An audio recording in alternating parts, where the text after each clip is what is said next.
সোনার দামের ঊর্ধ্বগতি লক্ষ্য করা যাচ্ছে ভারতীয় বাজারে, যেখানে গত কয়েকদিনে সোনার মূল্য উল্লেখযোগ্য হারে বৃদ্ধি পেয়েছে। ইন্ডিয়া বুলিয়ন অ্যান্ড জুয়েলার্স অ্যাসোসিয়েশনের মতে সোনার দাম ৭৪,৩৯০ টাকা থেকে বেড়ে ৭৫,৬৮০ টাকায় পৌঁছেছে প্রতি ১০ গ্রামে। এই মূল্য বৃদ্ধির পেছনে মার্কিন ডলারের দুর্বলতা এবং নিরাপদ বিনিয়োগের প্রতি বিনিয়োগকারীদের আগ্রহ বৃদ্ধি প্রধান কারণ হিসেবে চিহ্নিত হয়েছে।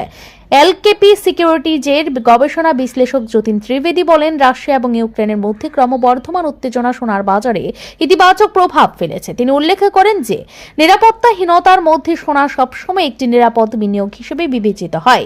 বিনিয়োগকারীরা এই পরিস্থিতিতে সোনার দিকে ঝুঁকছেন।